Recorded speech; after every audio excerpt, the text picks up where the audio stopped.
Bismillahirrahmanirrahim. Assalamualaikum warahmatullahi wabarakatuh.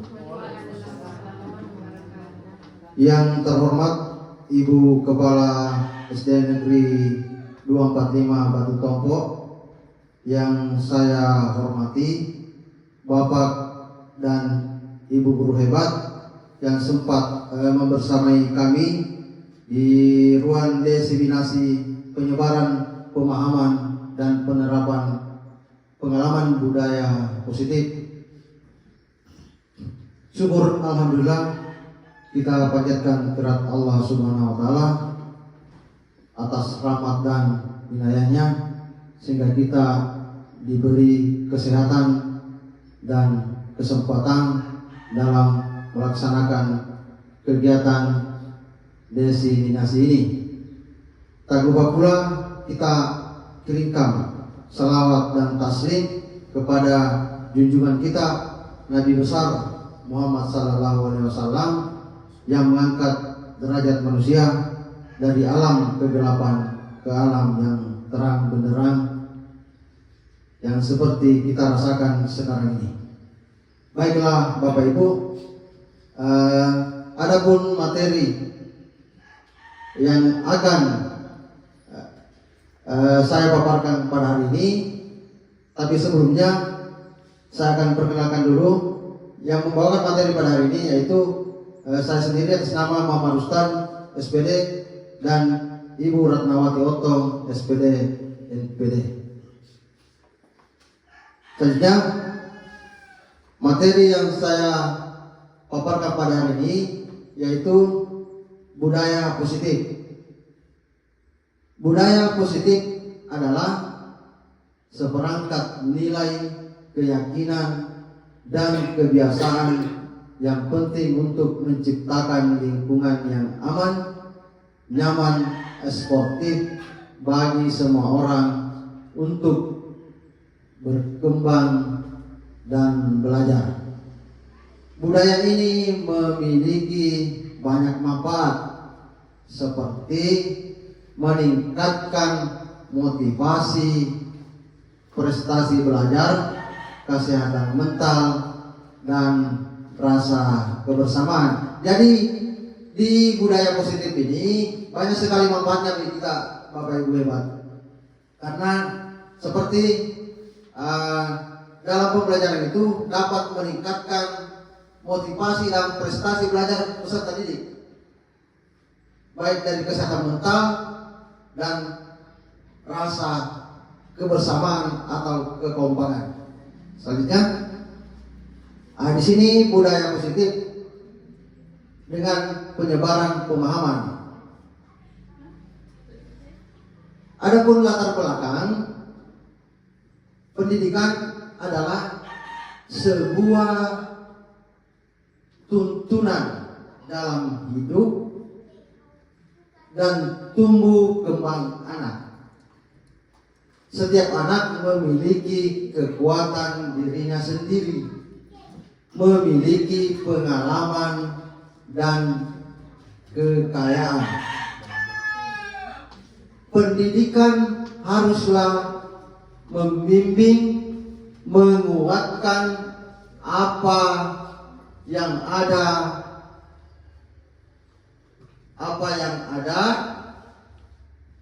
di dalam diri setiap anak agar dapat memperbaiki tingkah lakunya, cara hidupnya, dan pertumbuhannya. Guru bukan hanya memberi informasi, tapi memberi bekal pengetahuan dan pengalaman di masa depan. Guru mampu menstimulus atau memotivasi intrinsik dan menggali nilai-nilai positif yang universal dalam diri murid. Adanya kolaborasi yang baik sesama teman sejawat dalam menjalankan budaya positif dapat menciptakan karakter yang memiliki nilai-nilai pelajar Pancasila.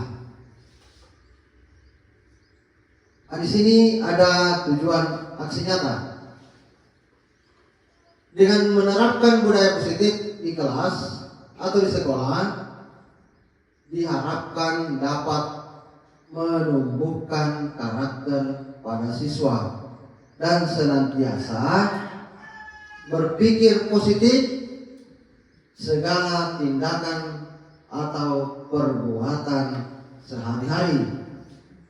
Yang kedua, senantiasa bersikap perilaku sesuai budaya positif yang mencerminkan profil pelajar Pancasila. Di sini ada tolak ukur.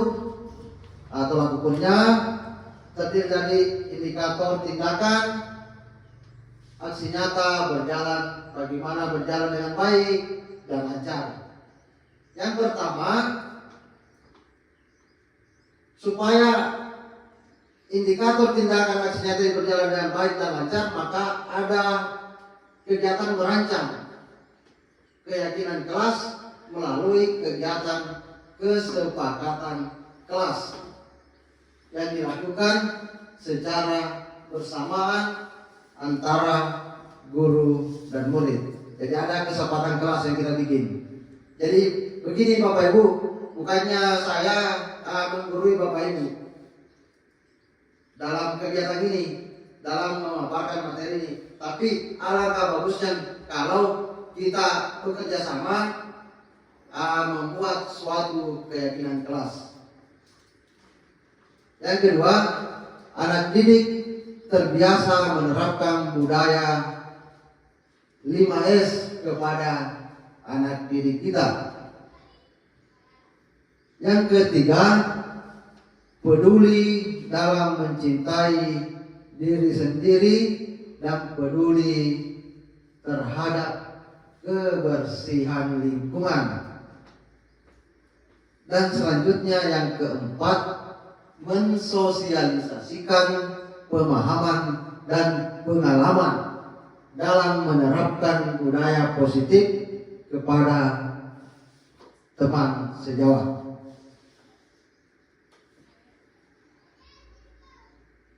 Selanjutnya, pembelajaran dengan paradigma baru.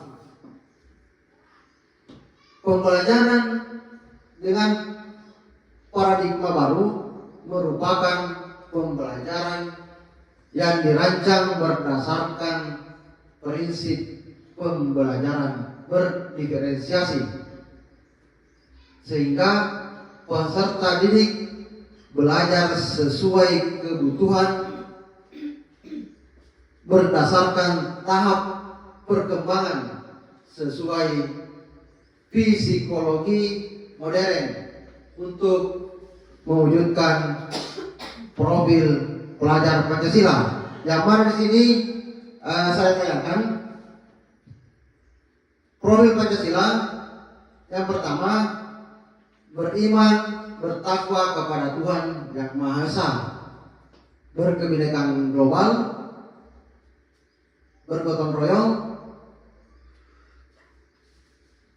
kreatif, mandiri, dan bernalar kritis.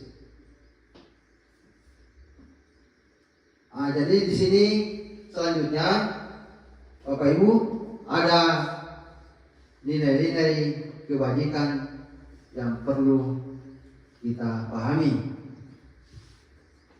Yang mana di sini nilai-nilai kebajikan adalah sifat-sifat positif manusia yang merupakan tujuan mulia yang ingin dicapai setiap individu. Nilai-nilai tersebut bersifat universal dan lintas bahasa, suku bangsa, agama, maupun latar belakang. Yang kedua, dengan mengaitkan nilai-nilai kebajikan yang diyakini seseorang, maka motivasi intrinstiknya akan terbangun sehingga menggerakkan motivasi dari dalam untuk mencapai tujuan mulia yang diinginkan. Nilai-nilai kebajikan yang ingin dicapai oleh setiap anak Indonesia kita kenal dengan profil pelajar Pancasila. Jadi ada di dalam nilai-nilai kebajikan, Bapak Ibu, ada 3 tahapan. Ada 3. Di sini bersifat positif, bersifat intrinstik, dan nilai yang kita kenal dengan profil pelajar Pancasila dan nilai kebajikan. Dan selanjutnya kebutuhan dasar manusia. Jadi kebutuhan dasar manusia yaitu sesuatu yang kita lakukan untuk mendapatkan apa yang kita inginkan. Seluruh tindakan yang kita lakukan memiliki tujuan tertentu, dan semua usaha terbaik yang kita lakukan adalah dalam rangka agar kebutuhan dasar kita terpenuhi dengan baik. Jadi ada 4 kebutuhan dasar yang perlu kita perhatikan, Bapak Ibu. Yang pertama adalah kasih sayang dan rasa diterima. Ini perlu. Dalam kebutuhan dasar manusia itu perlu kasih sayang. Dalam membina sebuah hubungan, yang utama adalah kasih sayang dan rasa. Kasih sayang dan penuh rasa yang diterima oleh semua insan, semua makhluk hidup. Yang kedua, kebebasan. Kebebasan. Jadi di sini bukan kebebasan, bukan berarti melakukan hal-hal yang di luar nalar kewajaran manusia, tapi kebebasan untuk melakukan hal-hal dalam kebaikan demi terciptanya suatu kebutuhan dasar manusia.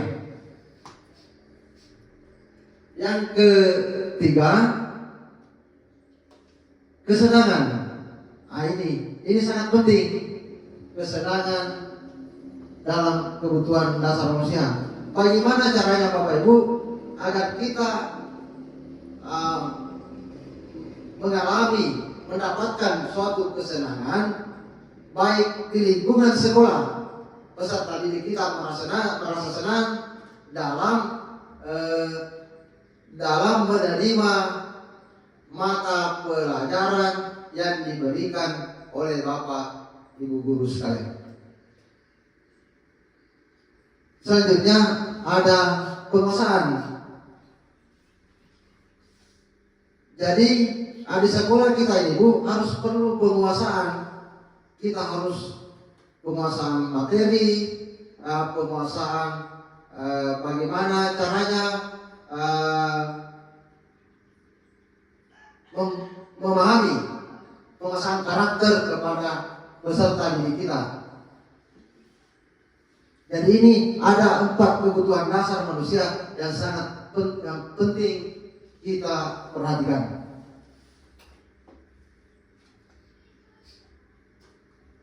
Yang selanjutnya kita lihat 5 kebutuhan dasar manusia.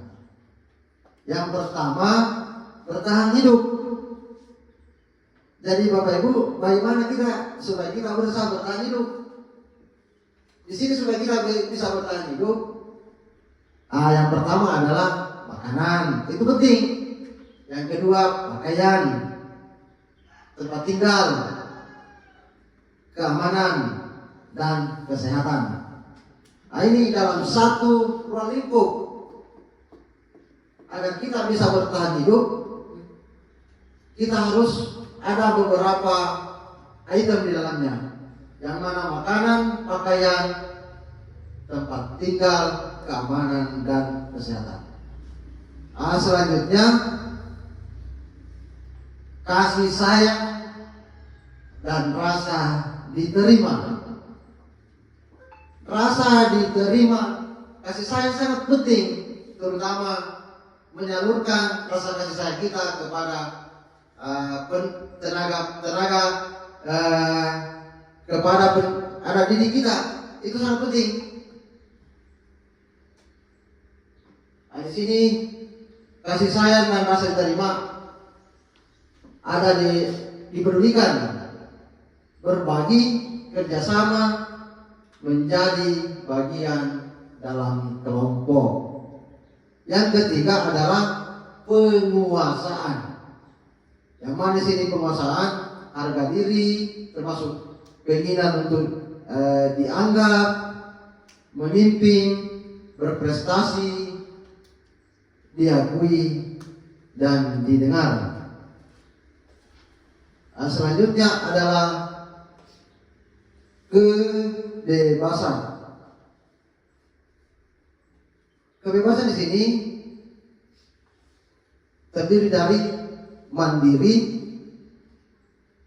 memiliki pilihan, mencoba hal baru, mampu mengendalikan arah dirinya, dan kesenangan. Di sini kesenangan terdiri dari bermain, humor, antusias, dan tertawa. Nah, jadi itu Bapak Ibu ya, ada 5 kebutuhan dasar manusia. Nah, di sini ada sedikit pertanyaan. Ibu guru bilang, aku tidak boleh bersenandung sewaktu mengerjakan tugas. Katanya kelas harus tenang, tidak ada suara, kan enggak seru jadinya. Jadi saya tanya kepada Bapak Ibu, tanggapan bagaimana menurut tanggapan Bapak Ibu dengan teks di atas? Ada dari Bapak Ibu yang bisa menjelaskan? Salah satu? Bisa ditanggapi Bapak Ibu? Bisa, ya silakan Pak Ekbar, silakan. Iya, tadi di awal kan Bapak menyampaikan ada 5 poin penting kebutuhan dasar manusia. Salah satunya ini ada kebebasan. Ya, melihat dari redaksi di atas, ya Ibu Guru membatasi ketika peserta didik bersenandung di dalam kelas. Ya, tentunya ini siswa merasa kebebasannya ya tidak terpenuhi. Ya, mungkin merasa ditekan, ya sehingga mungkin anggapan peserta didik kita tidak bebas melakukan sesuatu sesuai dengan keinginan kita. Ya, tentu mungkin berlawanan tadi dengan kebutuhan dasar tersebut, yaitu kebebasan. Ya, seperti apa Bapak mungkin menanggapi hal tersebut? Terima kasih Bandi. Jadi di sini masalah kebebasan. Menurut kalimat di atas, Ibu Guru bilang, aku tidak boleh bersenandung sewaktu mengerjakan tugas. Ya, jadi istilahnya di sini ada ada sedikit penekanan kepada peserta didik kita untuk tidak bebas di dalam kelas, dalam mengerjakan tugas. Karena kenapa? Karena supaya tidak mengganggu teman yang lain dalam mengerjakan tugas. Maksudnya seperti itu. Ataukah ada tanggapan dari Bapak Ibu guru yang lain? Apakah seperti ada yang lain bisa menambahkan? Silakan Pak. Silakan Pak Yusman. Terima kasih Pak. Dari apa yang dikatakan oleh Pak Andi tadi, saya juga sependapat. Tetapi di sisi lain, saya kira ini adalah suatu hal yang menjadi kebutuhan bagi manusia, itu adalah kesenangan. Di mana mungkin ibu gurunya ini senang kalau tidak ribut, sehingga menekankan kepada peserta didik untuk tidak bersenandung pada saat mengerjakan tugasnya, sehingga teman-teman yang lain juga bisa mengerjakan tugasnya dengan baik. Saya kira itu Pak. Terima kasih. Terima kasih Pak Jusman. Ya betul sekali yang diungkapkan tadi oleh Pak Jusman bahwa kesenangan, bagaimana peserta didik kita merasa senang di dalam kelas untuk mengerjakan tugas-tugasnya. Terus yang kedua, ibu guru tidak menyapaku hari ini, padahal aku pakai jepit rambut yang baru. Menurut Bapak, siapa tahu ada tanggapan dari kalimat di atas?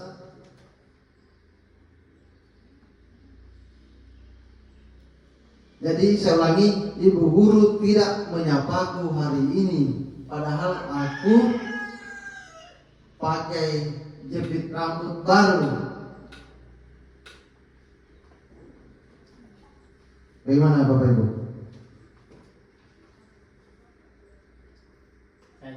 Ya, terima kasih Pak Andi. Ya, terima kasih Pak. Dari pernyataan di atas, Bu Guru tidak menyapaku hari ini, padahal aku pakai jepit rambut baru. Jadi dari pernyataan tersebut menunjukkan bahwa senantiasa itu murid ingin selalu disapa, ingin disanjung, ingin dihargai dari apa yang sudah mereka lakukan. Mungkin seperti itu Pak. Begitu, terima kasih Pak Andi. Ya. Jadi menurut Pak Andi, murid itu ingin disayang, ingin disanjung, ingin disapa. Ya. Jadi siapa tahu ada dari Bapak Ibu. Jadi kalau saya betul, saya sepaham dengan keputusan Pak Andi bahwa kita perlu kita selaku tenaga pendidik, selaku guru harus melihat keadaan anak didik kita, apakah anak didik kita perlu disanjung, perlu diperhatikan, apalagi namanya kasih sayang.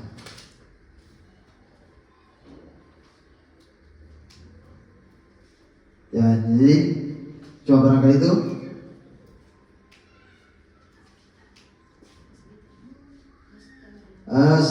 Selanjutnya saya akan bagikan kertas cikinot. Jadi saya akan berikan satu-satu Bapak Ibu menulis.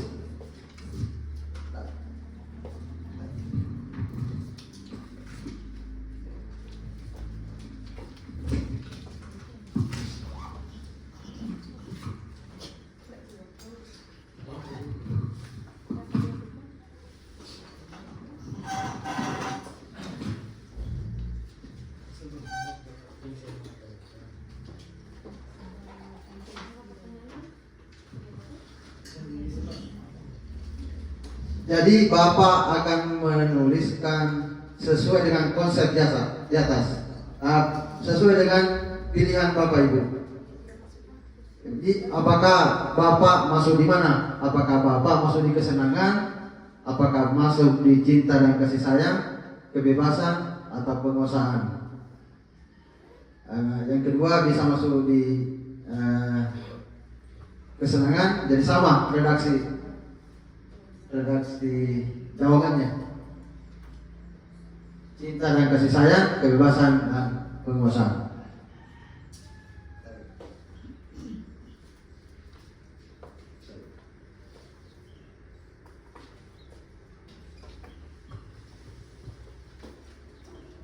Jadi saya kasih waktu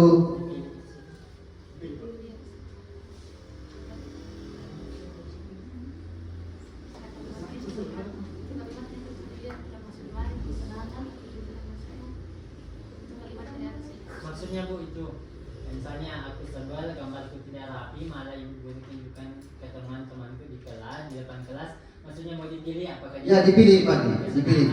Ya kesenangan. Ya dipilih salah satunya. Kita memilih salah satunya. Terus menempel di atas Pak. Oh ditempel di situ yang Iya, jawaban tadi tempel di atas. Iya.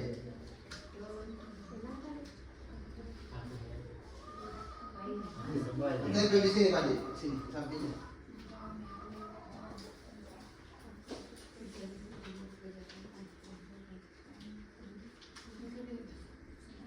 yang mana? Itu aku hebat kan bisa. Yang pertama tadi. Iya.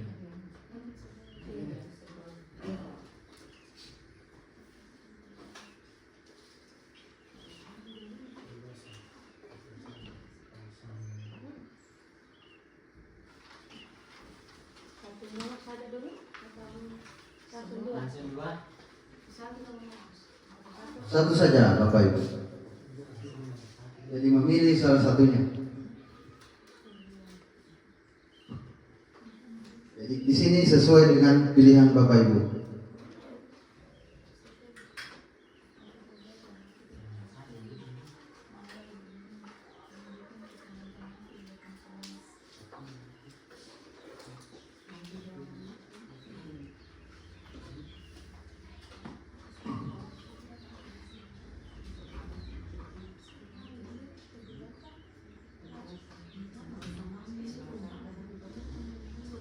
Nah, silakan ditempel Bapak Ibu.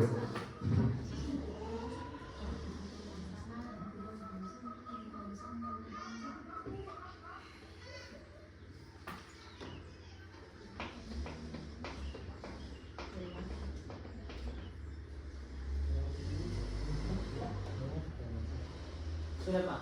Sudah Pak.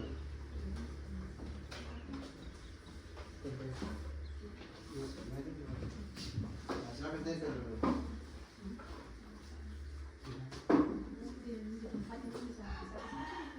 Sini langsung sini. Bertanya. Oh. Bisa sebelah sini Budi? Ya bisa situ. Iya.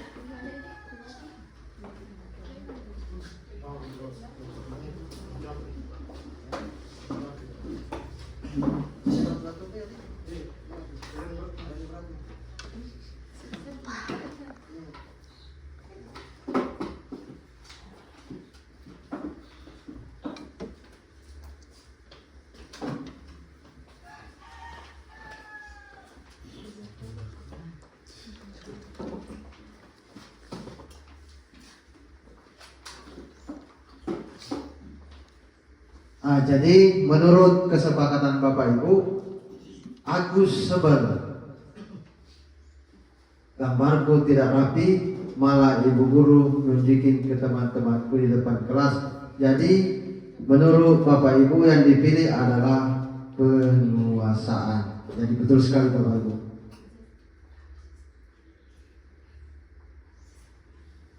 Selanjutnya motivasi perilaku manusia akan dipaparkan oleh Ibu Ratnawati Otto SPD MPD. Maka silakan Bu Ratnawati. Bismillahirrahmanirrahim. Assalamualaikum warahmatullahi wabarakatuh. Baik, langsung saja Adapun materi yang akan saya bawakan pada siang hari ini yaitu motivasi perilaku manusia. Jadi kita harus pahami dulu apa sih sebenarnya motivasi itu. Jadi motivasi merupakan dorongan yang dimiliki seorang individu yang dapat merangsang untuk dapat melakukan tindakan-tindakan atau sesuatu yang menjadi dasar atau alasan seseorang untuk berperilaku atau mencapai tujuan tertentu, di mana untuk menghindari ketidaknyamanan atau hukuman, untuk mendapatkan imbalan atau penghargaan dari orang lain, untuk menjadi orang yang mereka inginkan, dan menghargai diri sendiri dengan nilai-nilai yang mereka percaya. Selanjutnya, 5 posisi kontrol guru. Jadi kita di sini Bapak Ibu guru memiliki 5 posisi kontrol guru. Yang pertama yaitu kita sebagai penghukum, kemudian kedua yaitu kita sebagai pembuat merasa bersalah, kemudian yang ketiga sebagai teman, kemudian yang keempat sebagai pemantau, dan yang kelima sebagai manajer. Ya, dari sini kita harus pahami dulu apa sih sebenarnya posisi kontrol seorang guru ketika kita sebagai penghukum. Jadi ketika kita dikatakan sebagai penghukum, yaitu seorang penghukum bisa menggunakan hukuman fisik maupun verbal. Guru yang menjalankan posisi penghukum senantiasa mengatakan bahwa sekolah memerlukan sistem atau alat yang dapat lebih menekankan murid-murid lebih dalam lagi. Dampaknya ini akan terjadi pemberontakan, adanya rasa dendam, dan menyalahkan orang lain.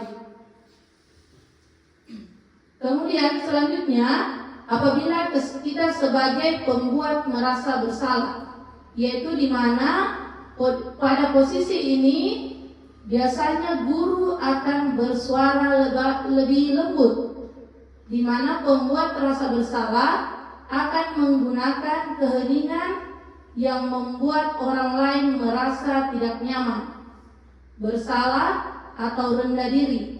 Dan dampaknya ini siswa yaitu adanya sikap yang menyembunyikan, menjanggal, dan berbohong.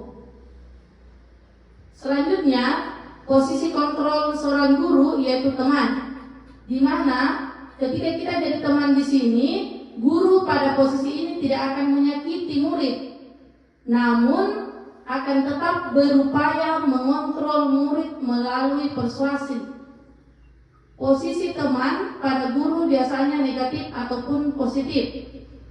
Positif di sini berupa hubungan baik yang terjalin antara guru dan murid, yang dampaknya di sini siswa merasa ketergantungan. Selanjutnya yaitu posisi kontrol pemantau. Nah, di sini berarti kalau pemantau berarti mengawasi. Pada saat kita mengawasi, kita bertanggung jawab atas perilaku orang-orang yang kita awasi, di mana kita menggunakan sanksi atau konsekuensi. Kita dapat memisahkan hubungan pribadi kita dengan murid. Sebagai seorang guru yang menjalankan posisi pemantau, dampaknya menyesuaikan bila diawasi. Selanjutnya, yang terakhir yaitu posisi kontrol kita sebagai manajer. Di sini posisi di mana guru berbuat sesuatu bersama dengan murid, mempersilahkan, mempertanggungjawabkan perilaku murid, mendukung murid agar dapat menemukan solusi atas permasalahannya sendiri, di mana murid diajak untuk menganalisis kebutuhan dirinya maupun kebutuhan orang lain. Di sini penekanan bukan pada kemampuan membuat konsekuensi, namun dapat berkolaborasi dengan murid bagaimana memperbaiki kesalahan yang ada. Dampaknya di sini kita akan menguatkan watak atau karakter murid. Ya, di sini saya berikan contoh salah satu penerapan 5 posisi kontrol, yaitu yang pertama penghukum. Seperti penghukum ini, yaitu kita memerintahkan murid untuk hormat pada bendera selama 1 jam. Berarti kita sebagai guru di sini ketika kita bersikap seperti itu, berarti kita penghukum. Di mana di sini selain itu kita contohnya memerintahkan murid untuk yang terlambat ceritanya membersihkan WC. Berarti kita posisi kontrol itu di situ sebagai penghukum. Selanjutnya ketika posisi kontrol kita yaitu pembuat merasa bersalah. Di sini ada kata-kata, berapa kali ibu bapak harus memberitahu kamu? Kamu selalu saja mengecewakan ibu bapak. Berarti kita di sini sebagai pembuat merasa bersalah. Karena kenapa? Dengan adanya kata-kata kita yang lembut, tetapi itu akan membuat peserta didik merasa bersalah. Kemudian selanjutnya yaitu ketika kita sebagai teman. Di sini ayo dong ikuti aturan sekolah. Tolong bantu ibu bapak ya sekali ini. Ya sudah, tidak apa-apa. Lain kali jangan sampai berbuat seperti ini lagi ya. Posisi kontrol kita seperti itu berarti kita sebagai teman. Selanjutnya kita sebagai pemantau, yaitu kamu sudah melanggar peraturan sekolah. Kamu tahu konsekuensinya. Setelah upacara, kamu beli atributnya ke koperasi dan jangan diulang lagi ya. Di sini berarti kita di sini sebagai pemantau, di mana kita mengawasi anak-anak. Maksudnya ketika setelah berbuat salah, kita perintahkan untuk membeli atribut. Berarti di sini kita memantau anak-anak. Kemudian selanjutnya yaitu apakah kamu tahu kesalahanmu? Kira-kira bagaimana kamu memperbaiki kesalahanmu? Berarti di sini kita sebagai manajer. Jadi di sini dari 5 posisi kontrol guru, yaitu yang terbaik yaitu kita sebagai manajer. Jadi saya ajak kepada Bapak Ibu untuk yang lain sebagai penghukum, pembuat rasa bersalah itu tidak kita lakukan. Usahakan kita pada posisi kontrol yaitu sebagai manajer, di mana ketika peserta didik membuat kesalahan, kita harus melakukan dulu tindakan yaitu berbicara langsung kepada peserta didik tanpa menghukumnya. Kita harus mengetahui alasan apa sehingga anak didik terlambat. Jadi seperti itu. Selanjutnya yaitu di sini saya memiliki kasus Bapak Ibu, yaitu Sabrina. Di sini ada kasus yang saya berikan. Coba Bapak Ibu baca, kemudian coba perhatikan. Di sini Pak Lukman ini kepada Sabrina, dia sebagai penghukum atau pembuat rasa bersalah atau teman, pemantau atau sebagai manajer. Coba dilihat. Di sini coba kita lihat ya.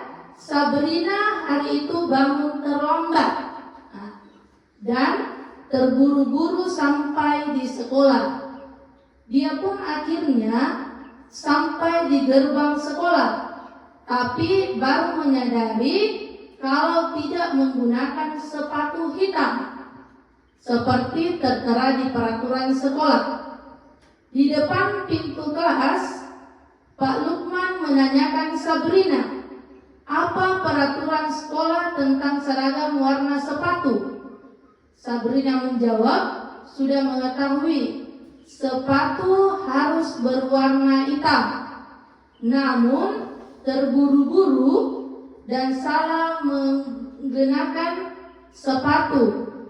Selain tidak mungkin kembali pulang karena jauh sekali, Pak Lukman tetap bersikeras pada peraturan yang berlaku dan mengatakan ya sudah, kamu sudah melanggar peraturan sekolah. Nah, di sini Pak Lukman mengatakan, kamu salah, sudah terlambat, salah pula warna sepatunya. Segera buka sepatumu, kalau tidak bisa mengenakan warna sepatu sesuai peraturan. Sabrina meminta maaf dan memohon kembali kepada Pak Lukman agar tetap dapat mengenakan sepatunya dan berjanji tidak akan mengulang kesalahannya. Namun Pak Lukman tetap tidak mau tahu. Tidak, kamu telah melanggar peraturan sekolah. Kalau tidak sanggup, ambil sepatu di rumah atau diantarkan sepatu ke sekolah, ya sudah, kamu tidak bersepatu saja seharian di sekolah.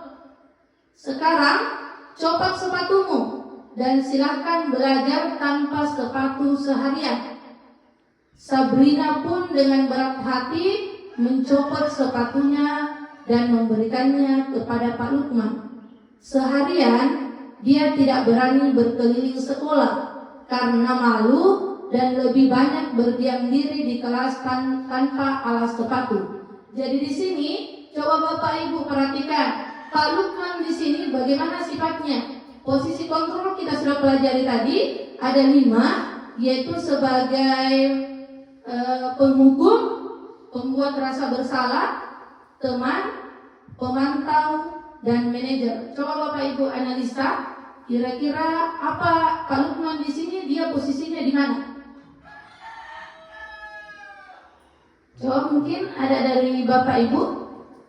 Pak Lukman ini sebagai apa? Apakah dia penghukum? Ya coba Ibu start. Untuk kasus yang saya lihat di atas, Pak Lukman ini berada pada pembuat merasa bersalah. Mungkin itu pendapat saya sesuai dengan kasus yang ada di atas. Ya, makasih banyak Ibu. Selanjutnya mungkin ada dari guru-guru, Bapak Guru Hebat. Terima kasih. Jadi kalau menurut saya kasus yang ada di atas ini Pak Lukman sebagai penghukum. Mengapa? Karena dia menghukum Sabrina secara penuh tidak memakai sepatu, sehingga ini berdampak pada psikis anak didik. Dia malu keluar dan berdiam terus di dalam kelas. Saya kira begitu. Terima kasih Bapak Ibu atas masukannya. Selanjutnya kita pahami. Selanjutnya Pak. Ya, di sini Pak Lukman berada pada posisi kontrol yang pertama, yaitu dia sebagai penghukum, di mana di sini ada kata-kata yang mengatakan, ya sudah, kamu sudah melanggar peraturan sekolah, kamu salah, sudah terlambat, salah pula warna sepatunya. Segera buka sepatumu, kalau tidak bisa mengenakan warna sepatu sesuai peraturan. Nah, berarti di sini Pak Lukman sebagai penghukum. Tetapi di sini juga Pak Lukman juga sebagai pembuat rasa bersalah. Mengapa? Karena di sini ada kata-kata Pak Lukman, tidak, kamu telah melanggar peraturan sekolah. Kalau tidak sanggup ambil sepatu di rumah atau diantarkan sepatu ke sekolah, ya sudah, kamu tidak bersepatu saja seharian di sekolah. Sekarang copot sepatumu dan silakan belajar tanpa sepatu seharian. Di sini Pak Lukman juga posisi kontrolnya di sini pembuat rasa bersalah karena Sabrina di sini enggan keluar ke kelas seharian karena tidak malu karena tidak mengenakan sepatu. Jadi betul sekali yang dikatakan oleh Ibu Kepala Sekolah serta Pak Jusman bahwa posisi kontrol Pak Lukman yaitu sebagai penghukum dan sebagai pembuat rasa bersalah. Ya, selanjutnya di sini Bapak Ibu, materi selanjutnya yaitu keyakinan kelas. Mengapa keyakinan kelas? Mengapa bukan peraturan kelas? Ya, di sini kita harus pahami dulu Kalau keyakinan kelas di sini adalah penghindaran dari kalimat-kalimat negatif. Seringkali peraturan kelas atau kontrak belajar mencantumkan larangan-larangan dan sanksi-sanksi yang dapat menciptakan yang kurang positif. Jadi di sini ya Bapak, kalau keyakinan kelas kita sudah bisa bedakan bahwa ketika kita membuat keyakinan kelas, berarti kita harus menghindari kalimat-kalimat negatif.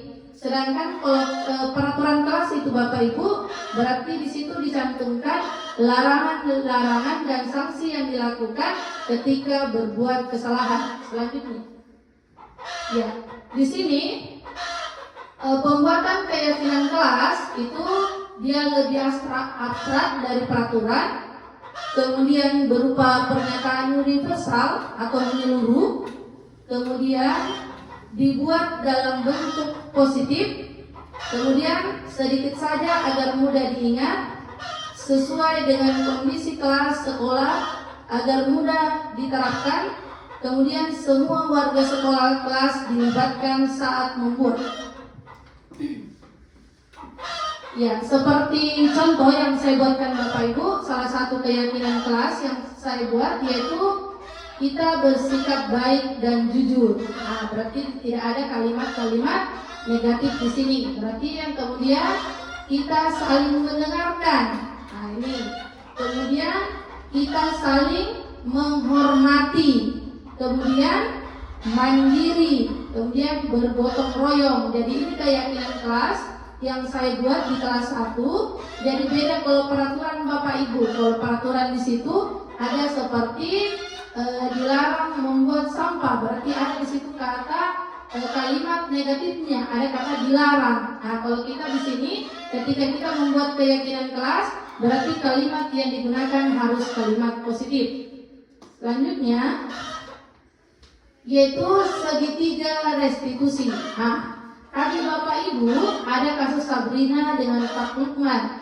Di sini seharusnya ada pemecahan masalah di mana kita menggunakan segitiga restitusi. Nah, di sini segitiga restitusi ini Bapak Ibu ada 3 langkah yang dilakukan oleh guru, yaitu yang pertama kita menstabilkan identitas dulu. Nah, kita menstabilkan identitas bahwa kita bertanya kepada siswa bahwa kita melihat kan dia terlambat ke sekolah, jadi situ kita perhatikan dulu. Kemudian setelah itu kita validasi tindakan yang salah, kita tanyakan kepada siswa. Kenapa? Seperti contohnya, ibu lihat kamu terlambat tadi. Kita bertanya, mengapa kamu terlambat tadi?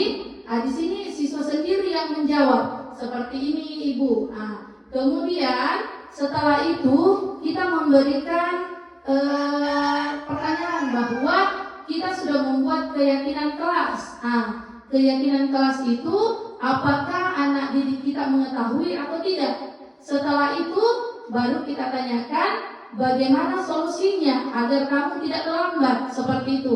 Jadi saya sarankan jangan sekali menjadi penghukum, kemudian menjadi pembuat rasa bersalah. Usahakan kita di sini posisi kontrol kita yaitu sebagai manajer. Ya. Kemudian di sini menstabilkan identitas.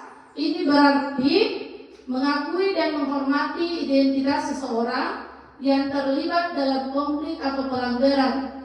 Tujuan dari sini adalah untuk memastikan bahwa individu merasa dihargai dan diterima sebagai individu yang memiliki nilai dan martabat.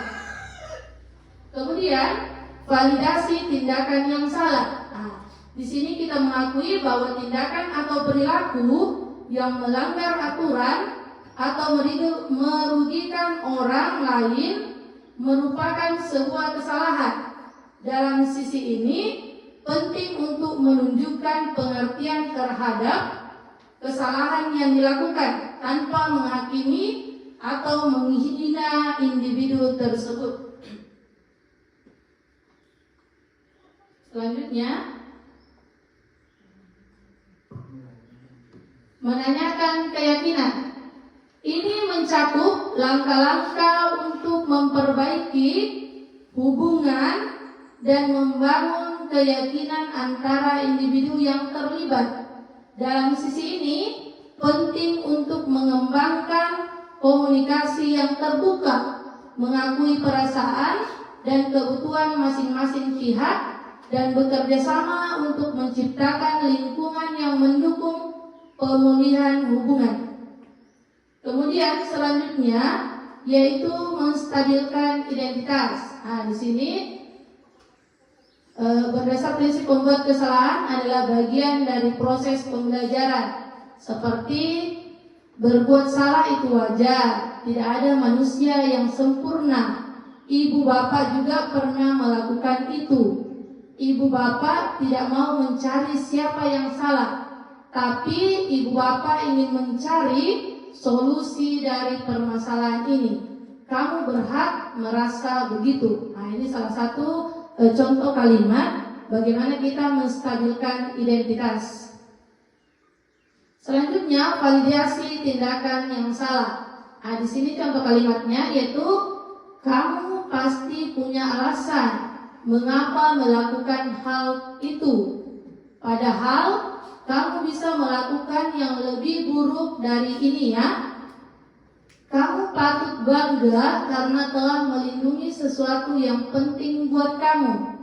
Kemudian selanjutnya, kalimat yang selanjutnya yaitu kamu melakukannya karena mempertahankan sesuatu yang penting bagimu.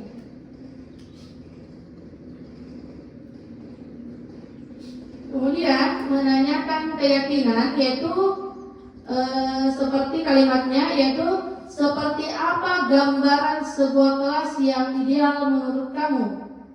Kemudian kamu ingin menjadi orang yang seperti apa? Baik Bapak Ibu, di sini ada penutup, jadi saya mengharapkan refleksi dari Bapak Ibu setelah mengikuti kegiatan destinasi ini. Apa refleksi yang Ibu Bapak dapatkan setelah mengikuti kegiatan ini? Jadi saya persilakan kepada Bapak Ibu untuk mengemukakan apa sih refleksi yang didapatkan setelah melakukan kegiatan ini. Coba.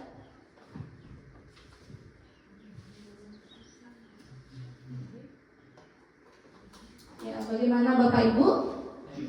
Ya, coba tunggu Ibu, ada Ibu. Terima kasih atas waktu yang diberikan untuk kedua kalinya. Setelah saya mengikuti pemaparan materi dari Bapak dan Ibu guru hebat, di sini kami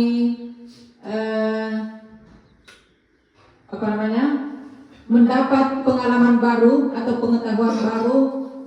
Walaupun sekian lama memang itu yang dilakukan oleh guru, tapi di sini baru lebih jelas bahwa seorang guru pertama tidak boleh berkata kasar kepada siswa, tidak boleh menyinggung perasaan siswa, dan kita harus saling menyayangi antara guru dan siswa. Ya, mungkin itulah yang sempat saya ambil dari pemaparan materi. Terima kasih. Terima kasih banyak Ibu. Selanjutnya kepada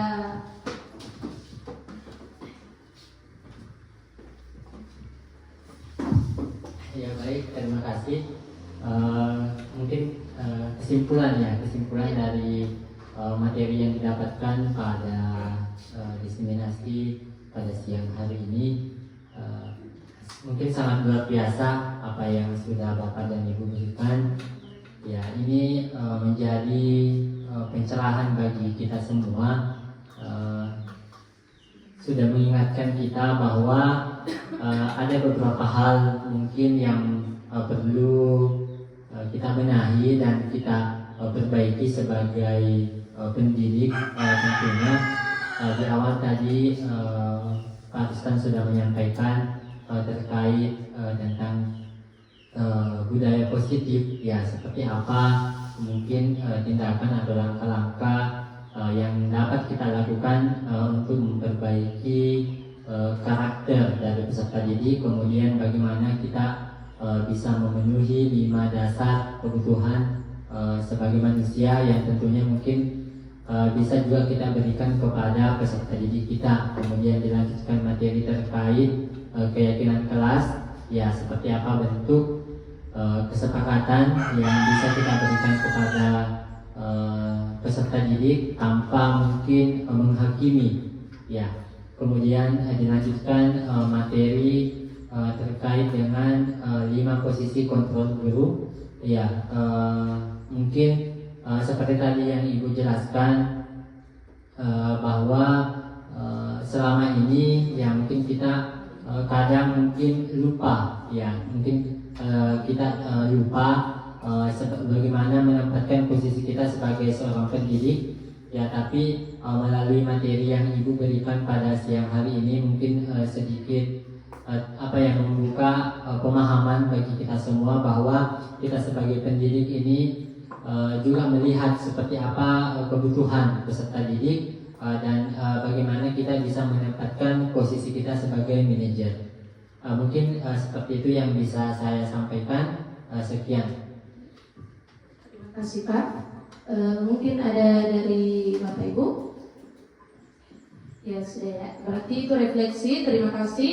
Kemudian sebagai penutup dalam materi ini, dalam penerapan program disiplin positif, hendaknya guru memiliki standar kepribadian profesional dan sosial yang baik, di mana guru mampu merefleksi dirinya dalam posisi kontrol saat ini.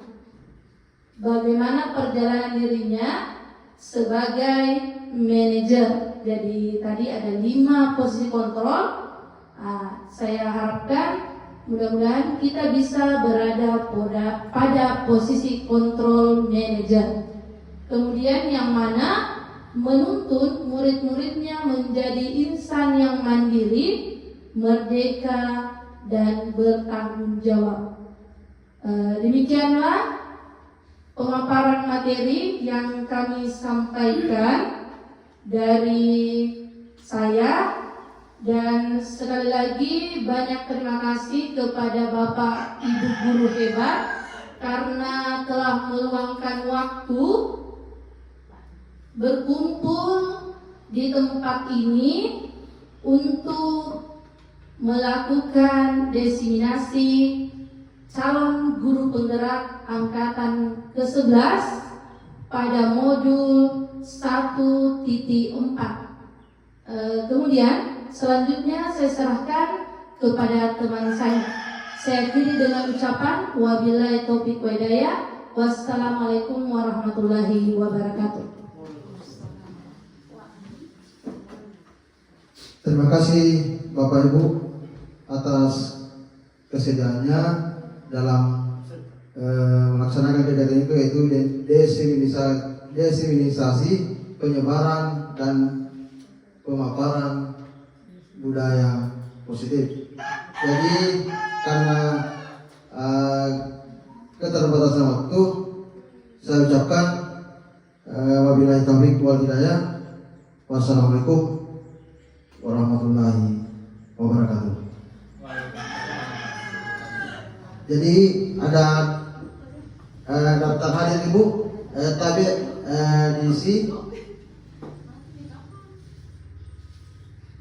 diisi daftar hadirnya.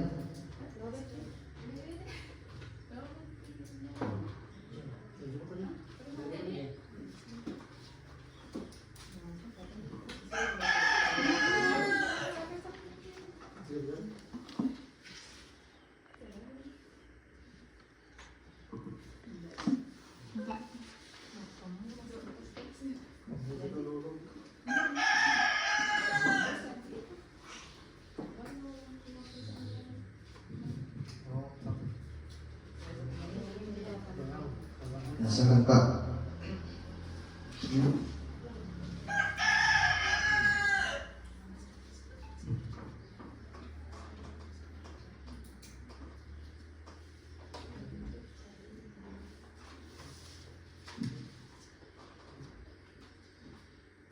Jadi terima kasih Bapak Ibu atas pengisian absennya. Saya menutup kegiatan pada hari ini. Saya ucapkan Qadallahu wa iyyakum ajmain. Wassalamualaikum warahmatullahi wabarakatuh. Langit pendirikan membentang tinggi, di sana terdapat pelangi yang berkilau.